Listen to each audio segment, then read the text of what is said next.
Assalamualaikum warahmatullahi wabarakatuh. Perkenalkan, saya Rian Sandi Prayoga dengan NIM 123140176. Dari nama kelompoknya Kulu-Kulu di sini akan menjelaskan terkait laporan yang udah saya dan Matthew kerjakan. Oke, yang pertama di sini ada pendahuluan. Yang pertama ada pemahaman dataset. Nah, dataset ini kami menggunakan dataset itu incomes of 30K USA Citizen dataset. Nah, data ini memiliki 32.651 sampel. Nah, setiap sampel ini memiliki 15 fitur yang mencakup variabel usia, tingkat pendidikan, status pekerjaan, status perkawinan, jam kerja per minggu, dan beberapa atribut lain yang berkaitan dengan kondisi ekonomi individu. Ini bisa dilihat di sini. Ini udah ini juga untuk tipe datanya, untuk age itu sebagai integer dan lain-lain. Kemudian salah satu fitur penting di sini tuh yaitu ada fitur pendapatan income, yaitu menjadi dua kelas. Yang pertama ada yang kurang dari $50.000 dan yang lebih dari $50.000. Nah, fitur ini tuh digunakan sebagai label yang untuk membangun klasifikasi binernya. Kemudian untuk pemrosesan dataset. Nah, di pemrosesan dataset yang pertama itu data dibersihkan, yang dimana dia itu untuk menghapus simbol null atau simbol yang tanda tanya gitu yang kurang jelas, supaya dia nggak mengganggu proses kalkulasi. Ini bisa lihat di sini, dari total data awalnya 32.000 jadi 30.000. Kemudian untuk pembagian data. Nah, data ini terbagi menjadi 3 file secara terpisah.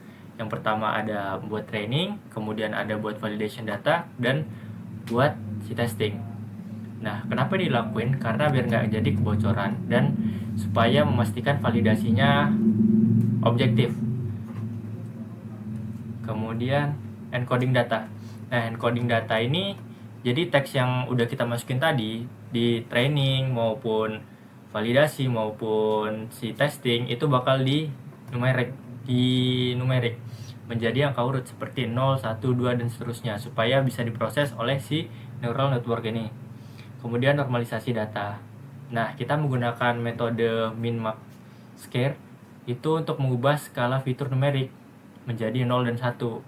Normalisasi ini krusial untuk mempercepat konvergensi algoritma gradient descent pada model ANN.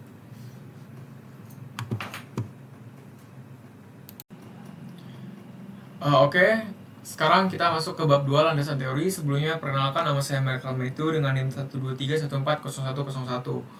Oke, di sini pertama ada penjelasan metode dan model learning. Jadi langsung aja, ini ada cuplikan kodenya. Pada saat kami membangun model learningnya, kami menggunakan arsitektur multi-layer perceptron. Dan di arsitektur MLP ini, kami untuk hidden layernya kami bikin 2 layer, yang tiap layernya itu ada 20 neuron. Dan untuk output layernya itu kami bikin 1 neuron aja, karena model yang kami bangun ini bertujuan untuk melakukan klasifikasi binary. Lalu untuk fungsi aktivasi kami menggunakan ada 2 fungsi aktivasi, itu ada ReLU dan TANH. ReLU ini kami gunakan pada hidden layer 1 untuk fungsi aktivasi di hidden layer 1. Kalau TANH ini kami gunakan untuk fungsi aktivasi di hidden layer kedua. Dan untuk sigmoid kami gunakan di output layer, karena sigmoid ini efektif untuk kasus binary classification.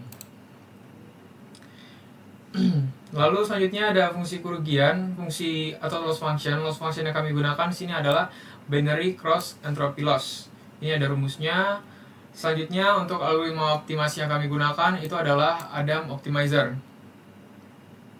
Terus untuk skema eksperimen dalam ANN learning itu ada teknik pemrosesan data, teknik pemrosesan data, sama alur training model. Untuk teknik pemrosesan data mungkin tadi sudah dijelaskan di bagian awal.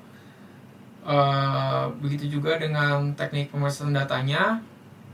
Mungkin di sini saya lebih tekankan lagi di alur training modelnya saja. Untuk training alur training modelnya, proses pelatihan model dimulai ketika data yang telah melalui tahap praprosesaan data dimasukkan ke dalam input layer. Data kemudian diproses secara berurutan melalui dua hidden layer yang masing-masing berisi 20 neuron yang tadi, dengan fungsi aktivasi ReLU pada hidden layer pertama dan Tanha pada hidden layer kedua. Setelah itu hasil pemrosesan diteruskan ke output layer yang terdiri dari satu neuron dengan aktivasi sigmoid untuk menghasilkan probabilitas kelas pada tugas klasifikasi biner. Selama proses training, model melakukan feed forward untuk menghasilkan prediksi dan back propagation untuk memperbarui bobot menggunakan binary cross entropy sebagai fungsi kerugian dan Adam sebagai optimizer. Setelah parameter model mencapai performa terbaik pada data validasi, model kemudian dievaluasi pada data testing untuk mengukur kemampuan generalisasi dan menentukan akurasi akhir dari sistem klasifikasi yang dibangun. Oke, selanjutnya di bab 3 yaitu ada hasil eksperimen dan pembahasan. Nah, kita bisa lihat di sini untuk di epoch 100 kita melakukan percobaan di 3 epoch yaitu 100, 200 dan 500. Nah, kita bisa lihat di sini dari grafik loss epoch 100, dia trend lossnya dia semakin banyak epoch, maka dia semakin turun, yang dimana menandakan semakin banyak epoch semakin bagus dia belajar. Begitu juga jika epochnya ditambah di 200 dia semakin turun juga, apalagi di 500. Kemudian untuk di grafik akurasi semakin semakin banyak epochnya juga, kita bisa lihat di sini akurasinya juga semakin meningkat dari 100, 200 kemudian 500.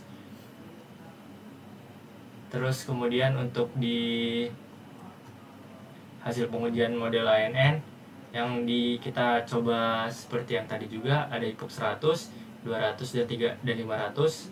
Kita bisa dilihat di sini, ini tabel analisis sampel prediksi data testingnya, kita ambil 10 teratas, jadi enggak semuanya. Untuk di epoch 100 dia akurasi finalnya overallnya ada 84,58%.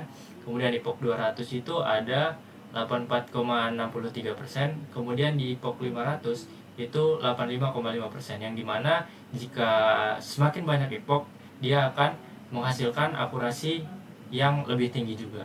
Berarti si model ini dia dapat belajar dengan baik.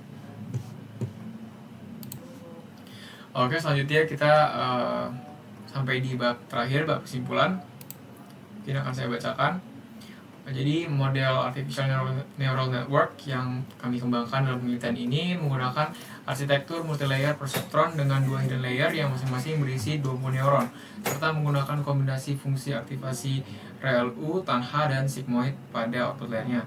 Proses pelatihan dilakukan menggunakan fungsi kerugian binary cross entropy dan algoritma optimasi Adam dengan batch size 64.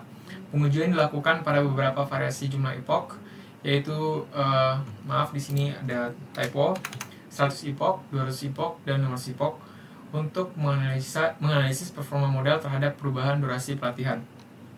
Hasil pengujian menunjukkan bahwa akurasi model meningkat seiring bertambahnya jumlah epoch, yaitu 84,58% pada 100 epoch, 84,63% pada 200 epoch, dan mencapai akurasi tertinggi sebesar 85,05% pada 500 epoch. Meskipun terdapat peningkatan selisih akurasi antara skenario tidak terlalu besar, sehingga menandakan bahwa model telah mendekati batas kemampuan generalisasinya terhadap dataset ini. Secara keseluruhan, model mampu menyelesaikan tugas klasifikasi pendapatan dengan cukup baik dan memiliki potensi untuk ditingkatkan lebih lanjut melalui tuning arsitektur serta hyperparameter. Mungkin sekian dari kami, kurang lebihnya mohon maaf dan terima kasih.